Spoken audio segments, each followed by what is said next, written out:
With the first overall pick in the inaugural Professional Women's Hockey League draft.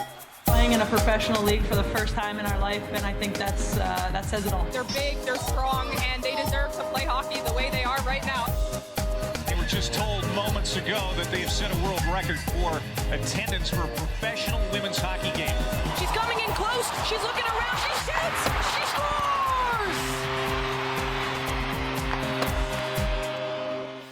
Welcome to the second episode of She Shoots, She Scores podcast. Just before we start, what do you guys think about last week's episode? I think it was a good start. We learned a lot, and we are ready to take it on again this week. Yes. What do you take with you from last week? Yeah, as Ludwig said, a lot of lessons learned from that first episode, but I think a lot of things that we can be happy about as well. So Definitely. I'm excited for what's to come. Yeah, last week we were joined by Kenzie Lalonde, which was so awesome. And on this episode, we have another awesome guest in the third overall pick from this inaugural draft, Alina Müller. So should we just get straight into the interview? Yeah, I mean, she's a superstar, so there's nothing to wait for, really. Yeah, so hope you guys like our interview with Alina Müller.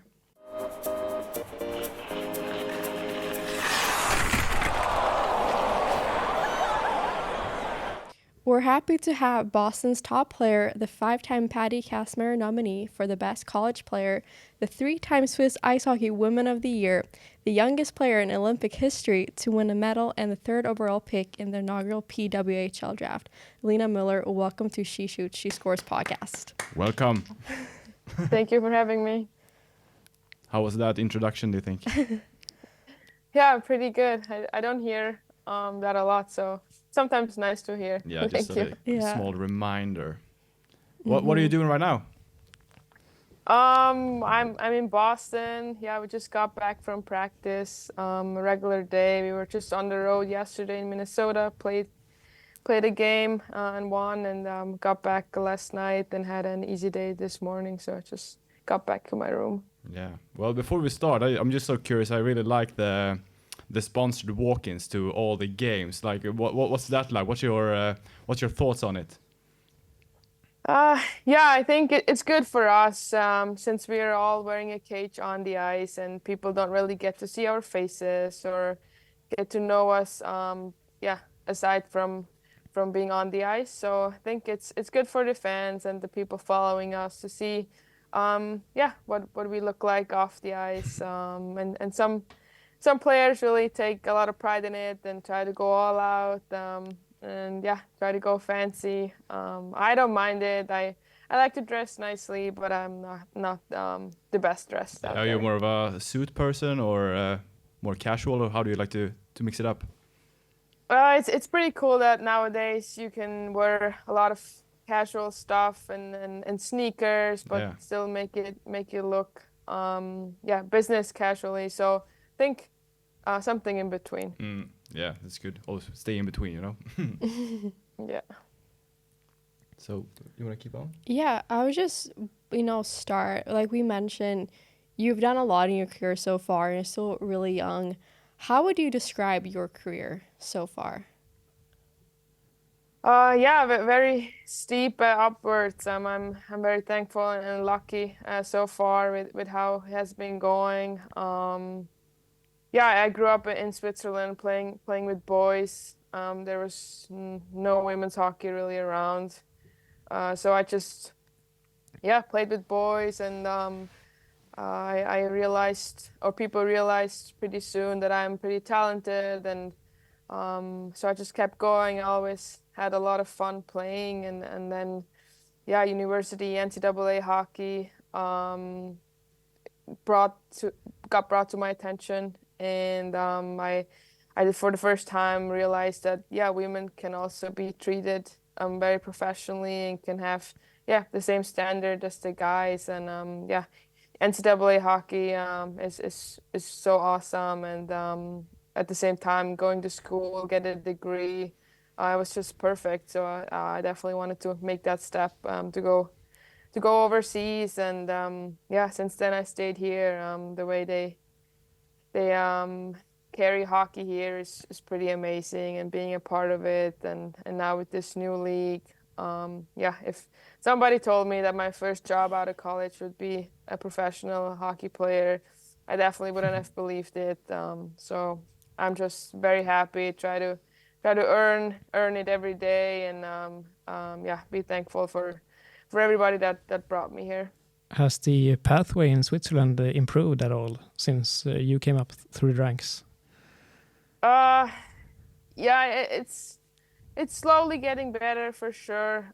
We have a lot more talent, young players that play the game. Definitely still not enough women playing hockey. I think yeah, it's similar in Sweden. In the national team is really good. But then yeah, there you have 12, 13 teams in the league. I'm not that much women playing hockey, so the level can't be super high. I think it's great that here we start with 6 teams and have the best players here, and a really good level of hockey. And I hope from here on it's just gonna go upwards, even yeah, all over Europe, all over the world. It's pretty cool to be yeah, one of the trailblazers or one of the first ones being able to be a pro athlete at this sport. So I hope many more people, even from Switzerland, Sweden, or all over the world, can experience that eventually. How does it feel, first of all, how does it feel to be one of the first Europeans in this league? And when do you think we'll be seeing more Europeans come into the PWHL? Yeah, it's a big honor. I mean, definitely was an advantage for me that I played NCAA. I was already here in the U.S. They got to see me playing hockey in the States as well as internationally with the Swiss team, and I'm really honored to be one of a few Europeans so far. But I know even next year, I'm sure a lot of players from Finland, Sweden, the Czech, even Switzerland are gonna make their way over here. In the end, they don't care where you're from. Just if you're one of the best playing hockey, you deserve a spot here. Mm-hmm. I for sure hope there's many more European players coming over here. It's definitely a smaller ice too. The game is a little different than on the big ice in Europe. It's very physical, very fast. So for sure it takes some time to adapt. Even for the best Europeans. And what do you make of the start of the season? If you could describe the type of play a bit further, maybe. Yeah, I think it was new for everybody, of course, and every team got really mixed up with new players. Not a lot of people have played with each other before, but yeah, the level of skill we have on our team or in the whole league is unbelievable. So many great hockey players. They can all skate, shoot, pass. It's pretty unreal, and the feedback we've gotten so far. People really like the physicality of the game. The refs really let us play along the boards, and it's a tough game. Very fast, and one thing I noticed, it's really hard to score goals. The defensemen are really good on their feet. All very strong, and then unbelievable goalies. I think every team, the best goalies. I think women's hockey has better goalies than men's hockey compared. Why do you think that always, is?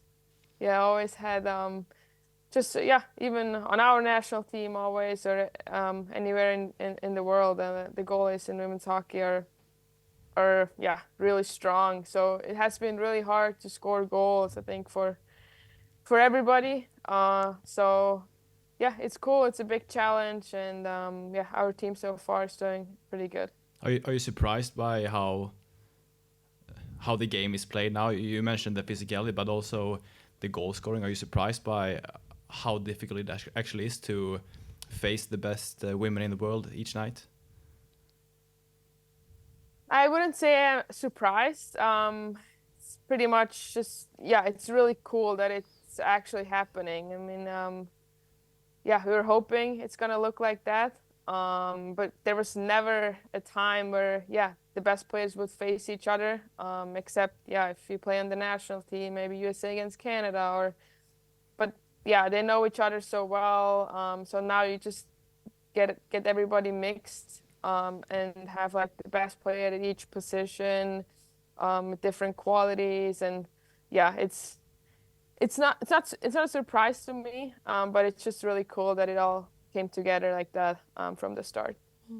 You kind of mentioned it before, but how has it been going from playing against all these players in your, different national teams to now playing on the same team together? How's that change been for you? Well, for me, it's amazing since we are one of the smaller nations and always have a tough time playing against USA, Canada, Finland. It's just really cool and fun to now play alongside some of these players and play with the puck with these players and not only trying to defend them.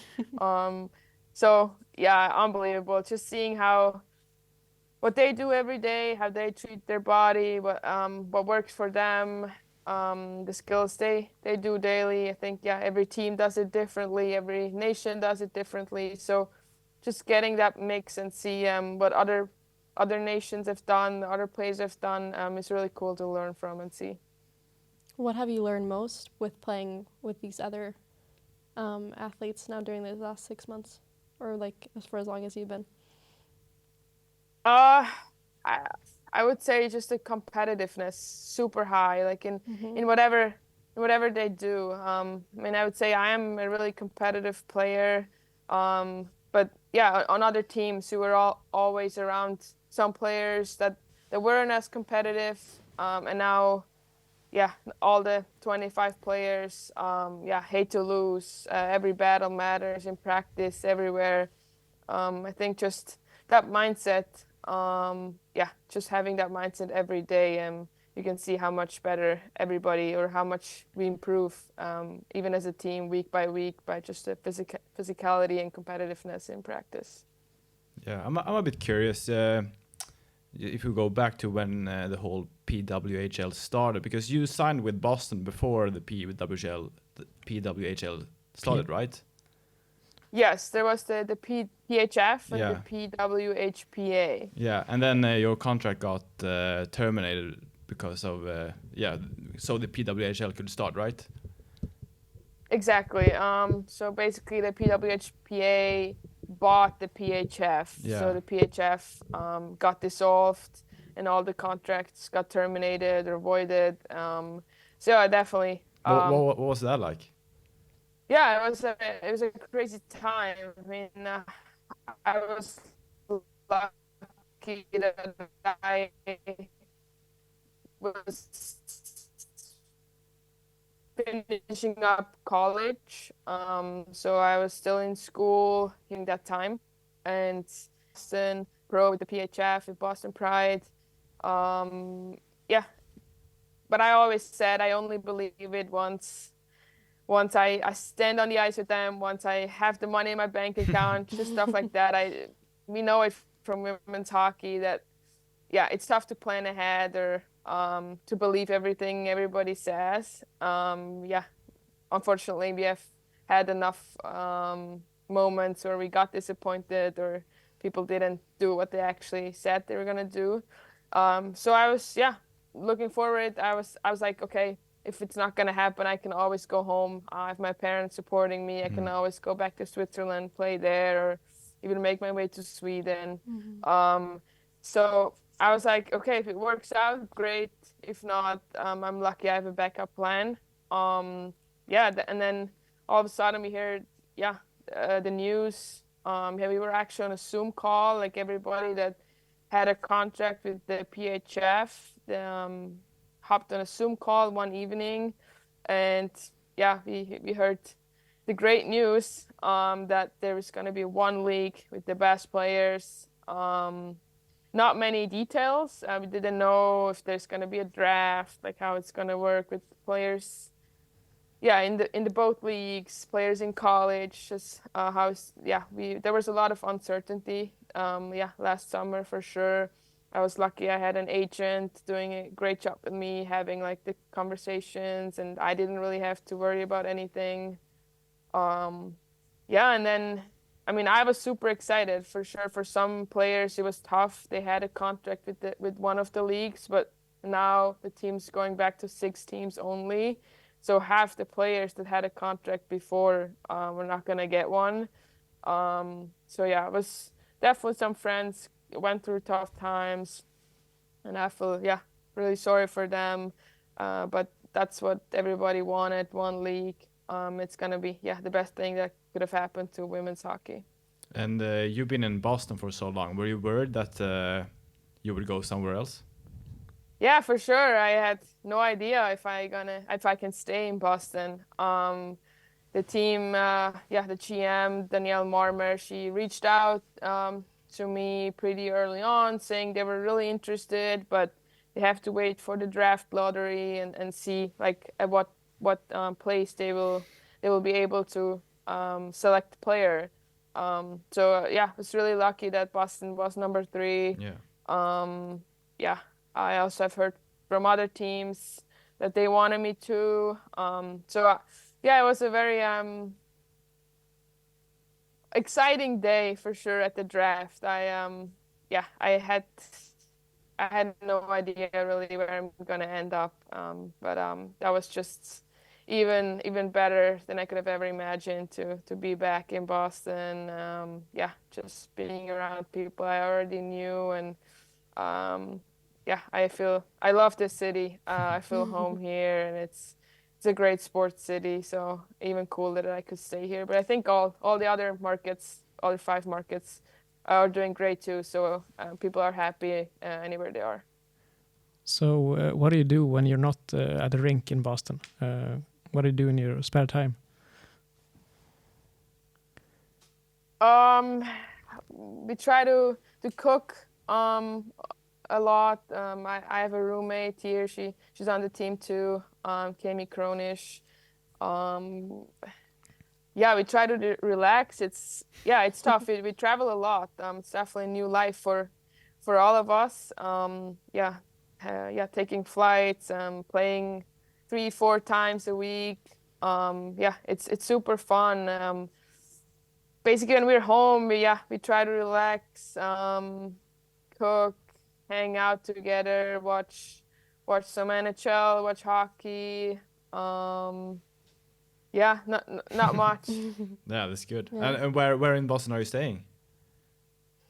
We are a little west of the city, 20 minutes west of the city. Yeah, it's like 20 minutes to downtown. It's a quieter area, super nice. Some like river and green area around here too to just go outside.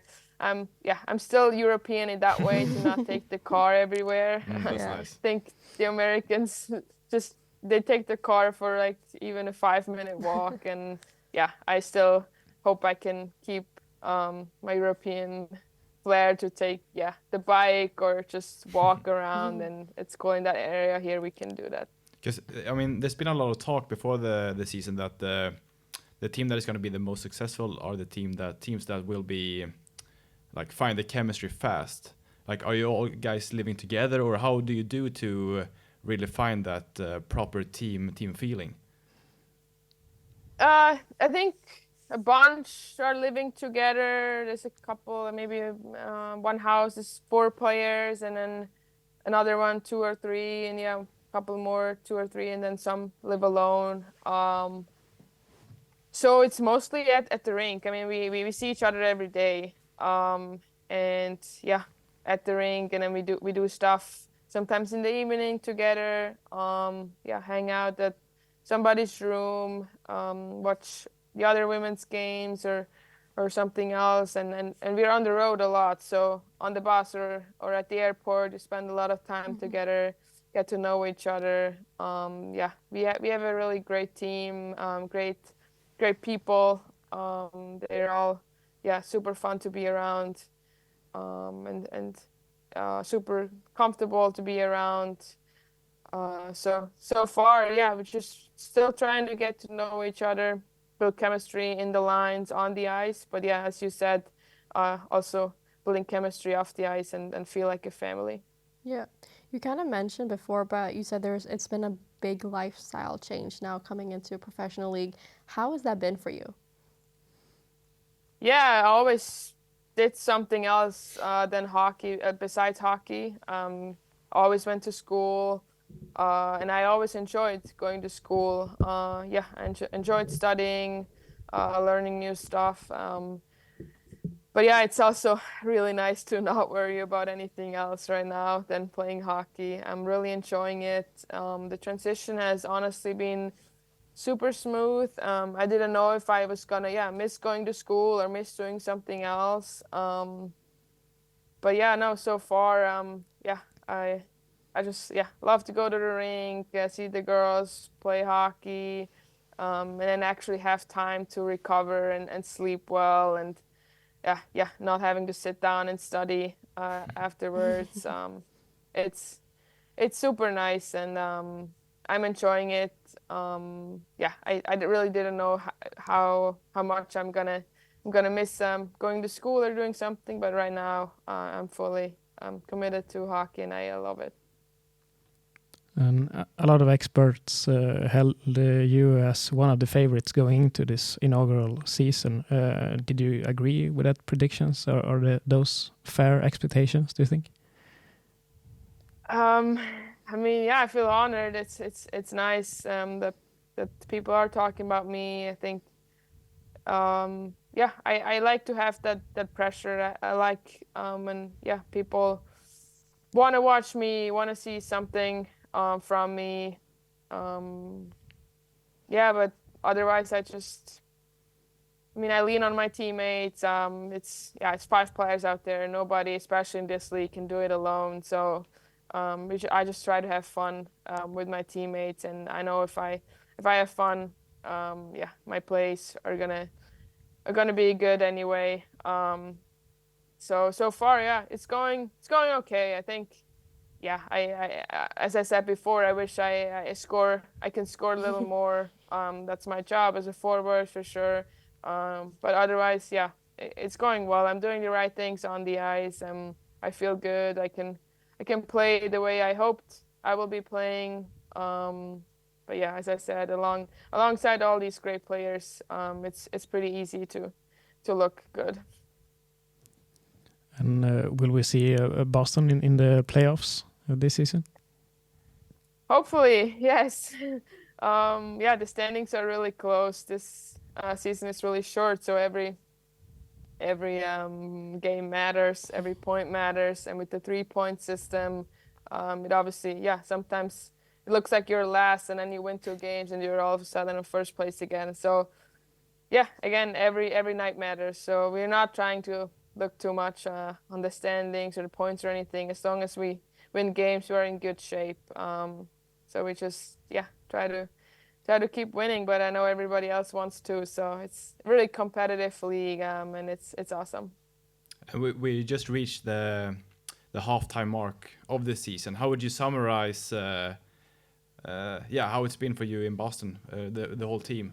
How would you summarize the first half of the season? A lot of ups and downs. We also went through a stretch where we had like 4 losses in a row, I think, a little slump, and it was good to face that adversity, to grow together as a team. I think, in the end, that's gonna benefit you more towards the end of the season than if you run through a season and winning every game. We went through some tougher times. The coaching staff is preparing us for every game really well. They're doing a great job. I like their style of coaching. They're trying to switch the lines a lot. Like if it's not working, they go with the next one, next player, next line. So you have to bring your best game every night. Otherwise, you're not in the lineup or not in the line you wish to be. But yeah, otherwise our team has been great. Staying together, we all really like this experience, and then we'll do the best we can every day. And like probably all journalists have been talking about the names and everything. What's it like to play for a team that doesn't have a official name yet? Honestly, it doesn't bother us much at all. I think that's more, for the journalists, for the fans, an issue. I think they want to be able to identify with the team. They want to be able to wear the brands, the apparel. So we hope that, the names, we're gonna have names soon, and people can cheer for us and our names. But right now, we really don't care. So you don't have any really suggestions yourself? No, I think there are some crazy ones Yeah. in the internet, so I leave it up to these people. I think the Boston Wickets was one of the initial ideas. I really don't care. I just want to play here, and it doesn't matter what we're called. Mm-hmm. How has it been playing in Boston, and how would you describe the fan base that you guys have built? Yeah, it's amazing. It's a sports city. The people here love sports, no matter what kind. Obviously, the Bruins are doing super well again, and TD Garden is amazing, and we hope to maybe one day play there too. We play a little north in Lowell. It's like a university rink, men's university rink. Mm-hmm. Capacity of about 6,500 seats. And so far we have like a 4,000 average. So honestly, super surprising. Since it is a little out of the city, still people wanna watch us, coming families. It's super fun to play in front of so many people. Definitely not used to that. And in general, the turnout, in all the cities has been really amazing, and especially in Canada. The Canadians are hockey crazy, and almost every game is sold out. So anywhere we play, it's an absolute blast to see so many people in the stands wanting to watch our game. It's definitely different playing in front of so many fans than back home or in college, in front of a couple hundred spectators. So it's really cool. Yeah, we've been talking about the spectators quite a bit here. What do you think would be proper expectations to have on like facilities, and where should you play, what type of arenas and so on? What do you think should be reasonable? Yeah, I think people always want to have access to a building in an easy way. Of course, a lot of Americans come by car. They use the car, as I said before. So parking is a big topic too. Has to have a lot of parking in the area around the rink, or even at the rink. But then Boston is a really international and young population city. A lot of schools, a lot of workers, business, and most of them use public transport too, the T or the train. So it would definitely be really awesome if it's also accessible by public transport. Then we would get, I think, a lot more students, just people working at a college or anything like that. I think right now we mostly get families and just people that have a car.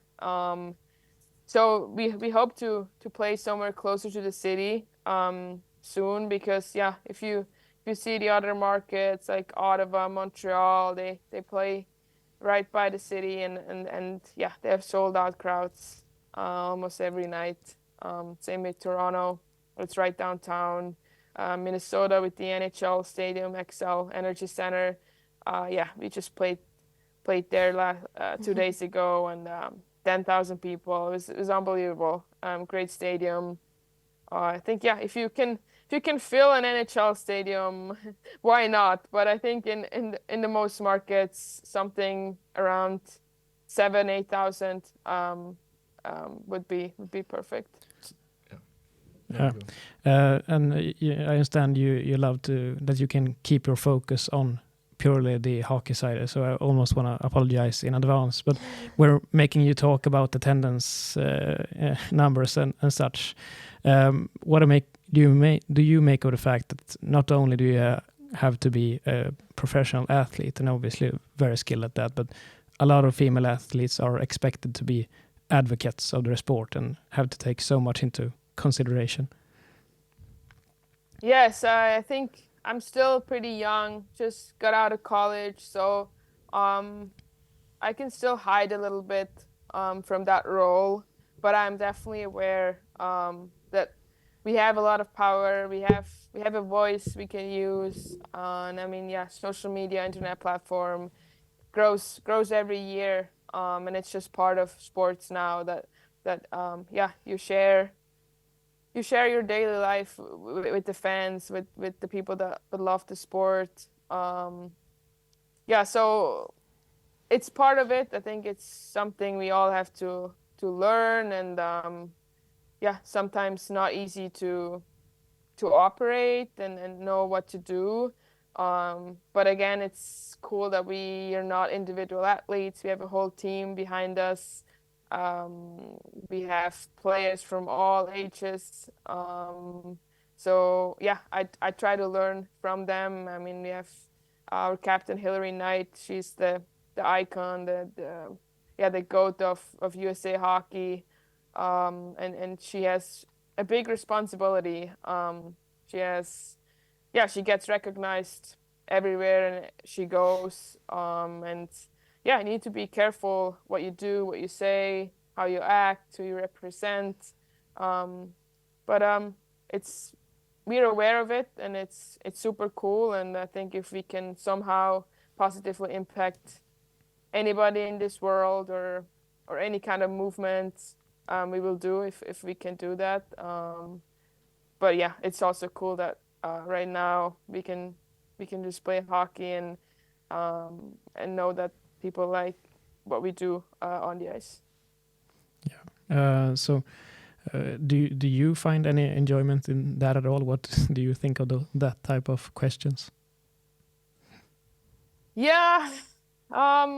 Again, I will definitely do it if I can, or if I see a platform I can use and impact and have an impact on people. I think very important is to educate yourself on whatever you try to do. Yeah, I want to be best informed about any topic I want to support or maybe be against. So yeah, I think sometimes you just do that a little too quickly and then maybe not think about it too much. So yeah, whenever I eventually be in that situation, I want to be informed and make sure, yeah, I really support what I say. I don't know if we discussed how much time you have today, but I guess maybe we can do a couple more questions. I would like to ask if you could steal a particular skill from a player in the PWHL, what would you pick and from whom? That's a cool question. Well, my favorite player is Marie-Philippe Poulin from Canada. She plays on Montreal. Honestly, everything she does is pretty amazing, but I think her shot, her ability to release the puck very quickly, like a man, it's unbelievable. Yeah, and just the way she is as a teammate, super respectful, and yeah, super nice, a great leader. So if I had one quality she has, I would be pretty happy. Yeah. Do you have any more questions? I think so.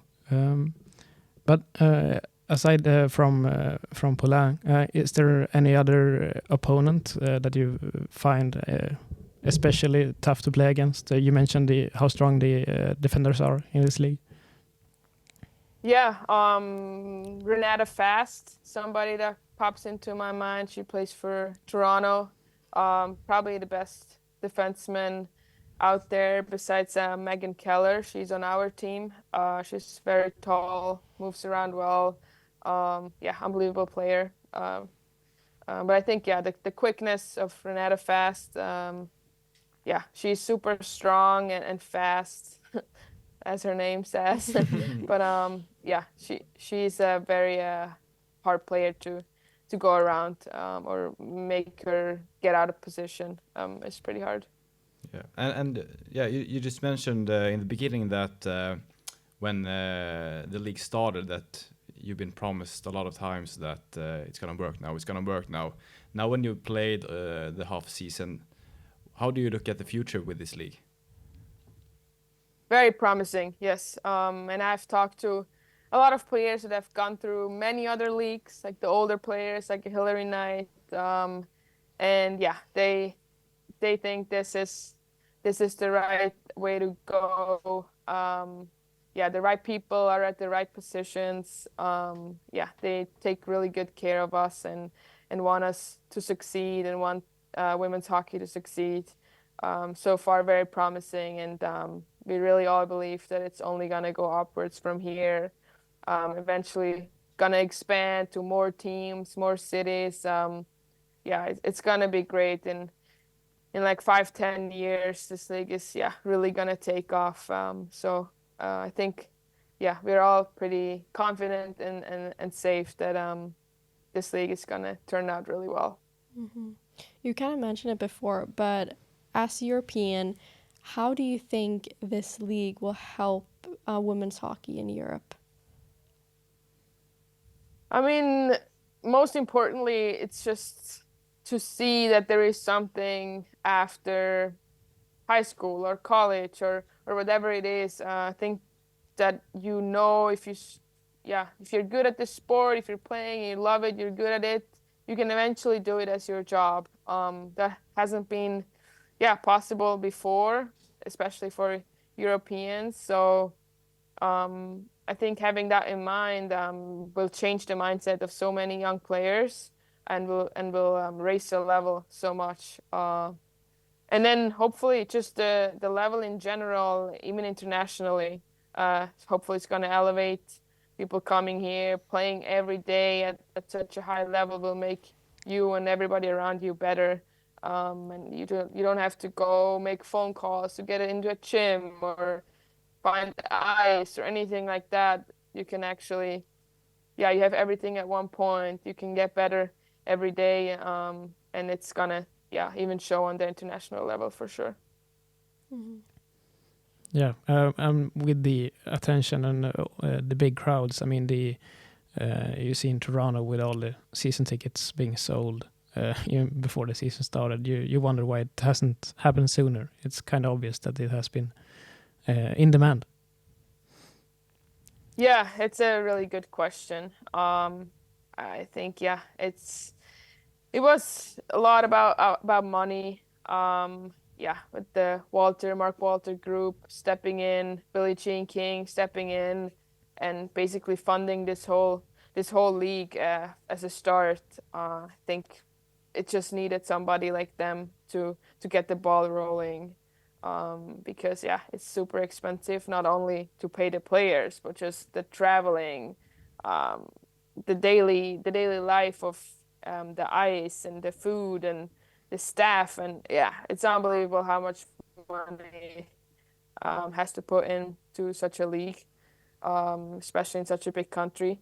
So I think it was mostly a money question, and I mean, people were always supporting women's hockey, especially every 4 years at the Olympic level or even at Worlds, because that was great hockey to watch. But I think since it was so spread out all the time, the level of hockey wasn't at their best whenever people went to watch at their local rink. So they weren't the best women's hockey player at one spot. But now, they can see that we are athletes too. We can play hockey, and it's also very accessible. The broadcast now, it's very easy to watch all the games if you're in the same time zone, of course. But all over the world now with the YouTube link, happy my parents can watch it too and stuff like that. So that's a big change too. And obviously, this is new for all of us, a new league, and obviously with team sports, fans are a big part of it, and the rivalries that are forged eventually. Aside from you being on the team, why should our listeners cheer for Boston in the PWHL? I think we are the most diverse team. It's pretty amazing. We have a Finnish player, Austrian player, Swedish goalie with Emma Söderberg, and then me from Switzerland, and then we have Canadians, Americans, and we get supported really well from all the Boston sports around. I think it's a very nostalgic city. It's cheering for Boston is something special in any sports they have, and we show passion every night. I think every market hockey team, women's hockey team right now is worth cheering for. But we want to win championships in Boston, and hopefully you will be cheering for us. Nice. I have one final question. Yeah, go ahead. I'm just thinking that if there is a young women's hockey player watching this interview, if you could tell her one thing, what would that be? Always do it because you want to do it.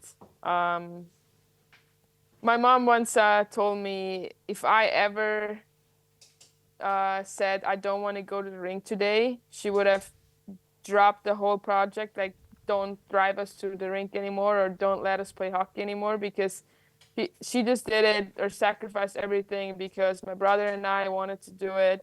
And I didn't even know that. I mean, I was young. I don't know if I loved hockey when I was really young. I always really liked it, and I still just love it. So just do it for yourself. Don't do it because anybody else wants you to play hockey or anything else. Really, it doesn't need to be hockey.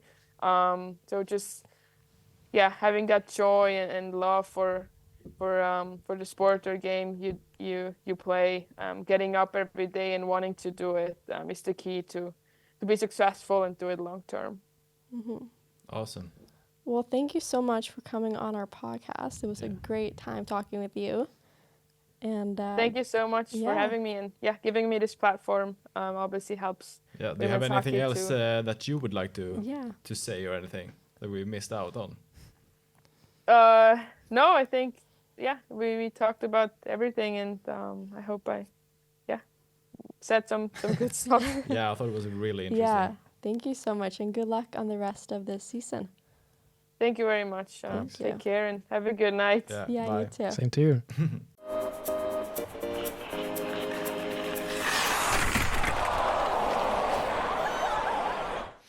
What do you guys think about that interview with Alina? I think it went well, and I think she's very adept at answering every type of question. And of course, I'm still a bit wowed by the fact that we had her on our podcast. It's such a treat that she agreed to come and guest. Yeah, no, I agree. I mean, she is one of the top players. There's nothing more to say, and we are just this little podcast still, and we got to talk to her. So I'm just so thrilled that we were able to make that happen. No, it was great, and just to hear her story from being a young player in Switzerland and making it all the way now to the PWHL. Yeah, it was an honor to have her on for sure. Yeah. As you said, play against boys, coming out through the college program, and maybe thinking that she'd have to lean on her degree for her future. Yeah. But obviously now enabled to do what she loves. Very excited for her and for her colleagues in this league. Yeah. Hope you guys like that episode. I know at least I had fun filming it. And we'll see you guys soon. Thank you. Thank you. Bye. Bye-bye.